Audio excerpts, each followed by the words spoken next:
Hi guys, welcome back to my channel and welcome to today's video. As I'm sure you could tell by the title, this is going to be my 2020 bullet journal prep, which I'm so excited to share with you guys. I know what you're probably thinking, why are you starting your 2020 bullet journal in almost February of the new year? Well, I just decided that I was going to do one this year pretty late, so I'm starting now, and my monthly spreads will start in February, and that's okay. But I did get a new book this year. I have done bullet journals for probably the past 2 years, and I've just kept them all in one book. So I wanted to start completely fresh this year. So this is my new book. I want to preface this by saying I'm not an artist. This is just something that I do for fun. It's like a fun hobby that I find almost therapeutic, and I wanted to share it with you guys. So I get a lot of my ideas from Pinterest and YouTube accounts that share bullet journal stuff, and now even TikTok actually has some pretty cool accounts that share bullet journal preps. So I really wanted to share this with you guys. I hope that you enjoy it. This is my first page of my 2020 journal. I just wanted to do a little intro page and say this book belongs to me. I even included a little like established in 2020 down the bottom. I always start with pencil before I go in with marker because I've learned the hard way that when you do your design with marker first, it's permanent and you'll have to rip out your page if you mess up. You can't just erase it. So I always do pencil and then marker, and then I just erase my pencil marks when I'm finished. So moving on, as you can see, these two pages are plain white, and that is where the actual bullets start. So I just decided to steal one of Vivi's glue sticks and glue these two pages together because I wanted to start my designs on the actual pages with the bullets. I didn't really need these two plain pages, so I just glued that together and I started my 2020 intro page here. So another thing I've learned over the years of creating different bullet journal spreads is that themes are so fun to make.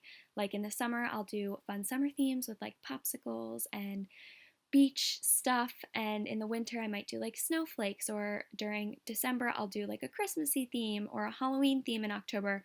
You get the idea. It's so fun when your whole spread has a matching theme, so I do try to do that, but a lot of times by the end of the month I'm pretty bored of the theme, so I didn't want that to be the case for my yearly spread, because with a yearly spread you're going back to it all year long and checking off goals you accomplished and filling in fun things you did and memories that you have. And I didn't want to be going back in, let's say, May and being like, oh my gosh, I'm so over this theme.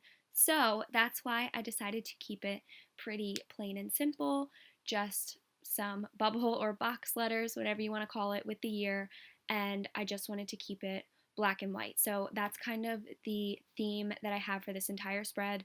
I didn't add any color, but don't worry, I will be doing cool, creative, colorful themes as the months go on. But as for the yearly overview, I just wanted to do kind of like black and white. So of course, as I'm doing this, I'm like, okay, this looks a little too plain. What can I do to make it not look so boring? So I added little shadows around the bubble letters just to make them pop a little bit more. Again, starting with pencil. As you could probably see, all the eraser shavings, it did not go as quickly and easily as the edits of this video make it look. So I then went in with a thin marker and just traced over the lines, and you can kind of already see what it started to look like. It was actually pretty cool. Believe it or not, I've never done this like 3D effect before, so I was like kind of impressed with the way that it looked, and I actually continue to do it on the later pages, I'm pretty sure, as you'll see. So then I just went in with this thick marker and just kind of thickened up and colored in those shadows to really give it that shadowy look. I kind of just rotate between the thin and the thick black markers the whole time to just create dimension and depth. I don't know, like I said, I'm not an artist. Is that even the right terminology? But I just liked the way that this made it look. Like I said, it just looked a little less boring. And then I just went over the outline of the numbers again with a little bit of a thicker marker, because when I added the shadows, I realized that it needed a little bit more balance. So I just went in with the thicker marker and thickened up the outlines a little bit.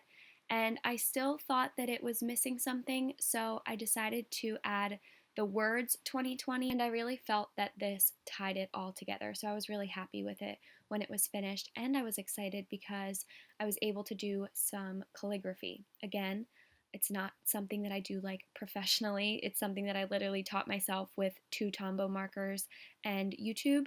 So I really like including it in my spreads because I think it just looks so pretty and it's fun to do. If you've never tried it, you should try it. But this is my 2020 cover page. I actually ended up adding little like stars and polka dots, as you'll see I do in later pages. I added it to this cover page too. So, moving on, these next 2 pages are my goals for the year. I wanted it to be big and in my face, and the first thing that I see when I turn the page into 2020. So, I wanted it to take up 2 pages. And I have really been into the idea of manifestation and saying, like, I will do this, I will do that, instead of just saying, these are my goals, I hope to do this. So, it's hard to see because it's still in pencil. I haven't gone over it in marker yet, but I wrote in 2020, I will, so that I can just manifest it instead of just saying, I hope. So I decided to break my goals up into categories. I started with one big master list, and then I decided on the categories of health, finance, relationship, personal, professional, and fun. And I really like this idea of breaking your goals up into categories because I've always written them, whether it's yearly goals, monthly goals, whatever it is, I always write them as just one big list. When I do that, I feel like they just kind of get lost in each other. So I already love that I chose to break my goals up into these little sections. It was like a divide and conquer kind of thing.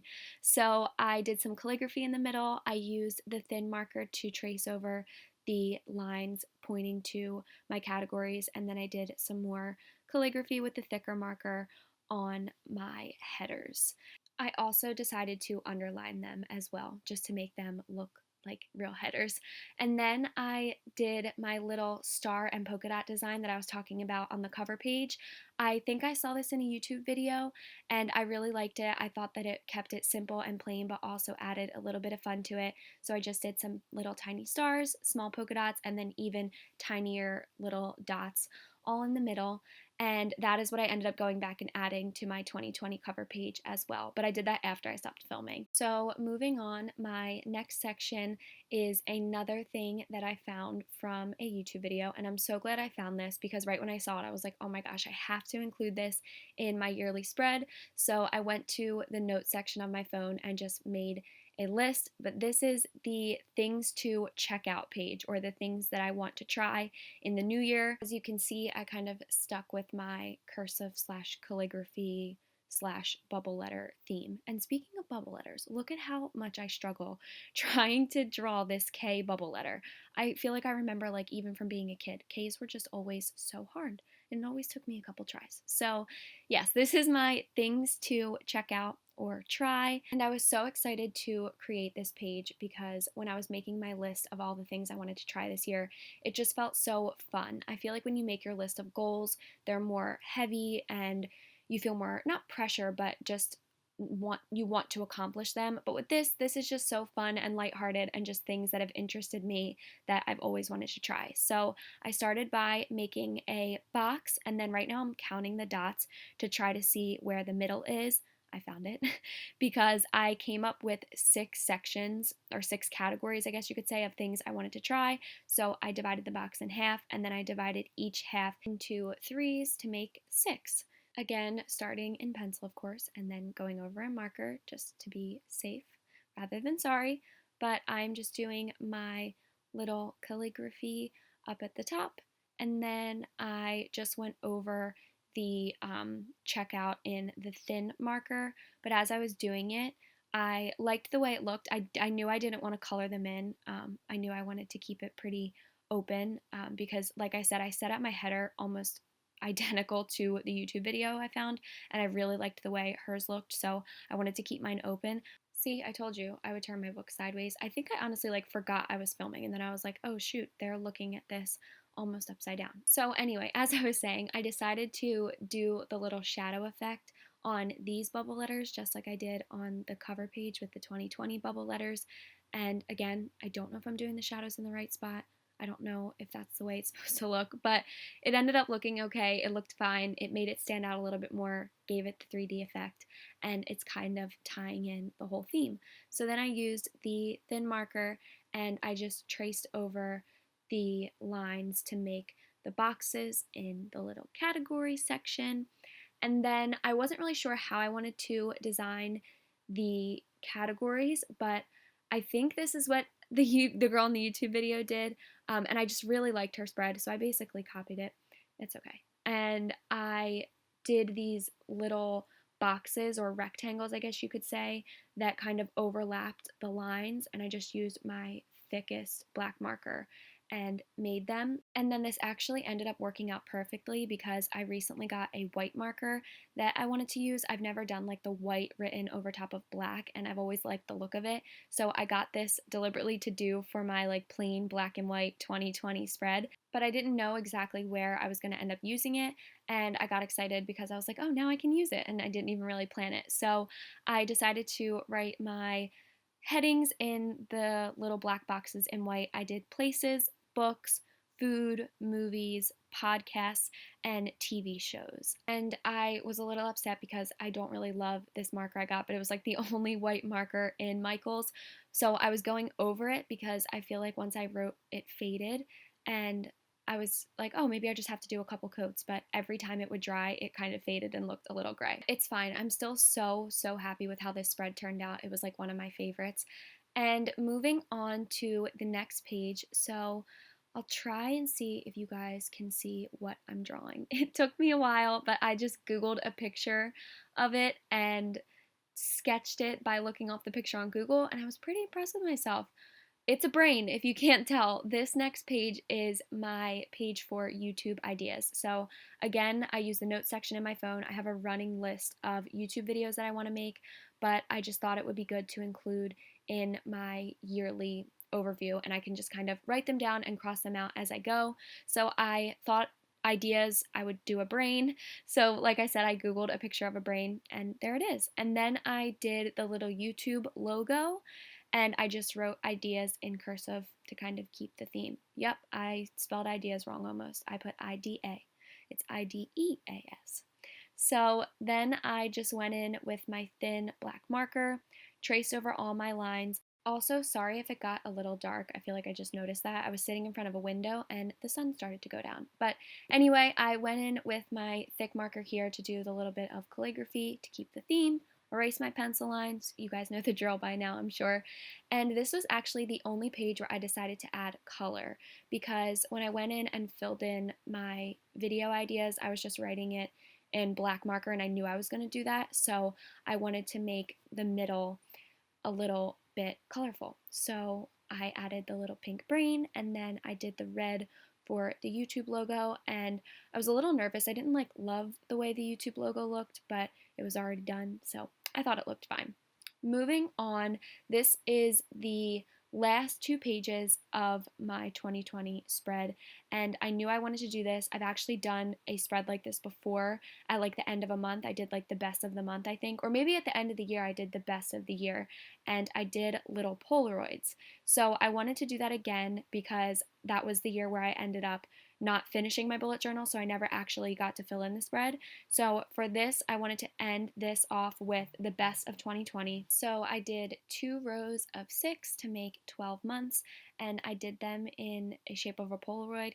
I actually kind of just eyeballed this. I don't think I like counted the dots, and it actually ended up working out. So I was pretty impressed. I didn't do a ton of erasing here. So this is just me adding the bottom of the Polaroids, and I went in with my marker and just kind of outlined them like I've been doing in the thin black. And then I realized that I didn't write in my actual months. So that's what I decided to do at the bottom of the Polaroids in the little open where you would write on like a real Polaroid. And I just did January, obviously all the months. I don't have to say them out loud, but I filled them all in. And originally when I got this idea, I thought that maybe I would take actual Polaroids or put like actual pictures in there, which I still may do. But I did actually start filling in January, and what I did was I did little symbols for the best things that happened this month. And if that doesn't really make sense, like for instance, my best friend had a baby and I did like a little pink bow just to symbolize that like Briella's arrival was one of the best things that happened in January. So I right now am thinking that I'm just going to fill in symbols in the spots where like the little pictures would go, but I may do Polaroids. It depends. We'll see. I also forgot to fill in. Do you see that top box, the May Polaroid? I forgot to do, oh, I think June too. Shoot, I noticed this after. I forgot to draw the May and June. I forgot to go over it in the black marker. So that bothered me while I was editing. But I decided to tie in the theme with the little stars and dots and the little tiny polka dots. And I just love the way this turned out. Again, very simple, black and white, but also exciting with like the stars and the dots. All right, you guys, so that is it for my 2020 bullet journal prep. I am so happy with the way it turned out. I love it. I hope that you guys really enjoyed this video. By the way, I went in and filled in all of the things that I left blank later, like when I wasn't filming. I filled in all my goals and all of the things that I wanted to do and all of my video ideas. If this ends up being something that you guys really enjoyed, I'll make sure to share all of my monthly preps for the rest of the year. So if you did like it, please give it a thumbs up and don't forget to subscribe, and I'll see you guys in my next video. Bye!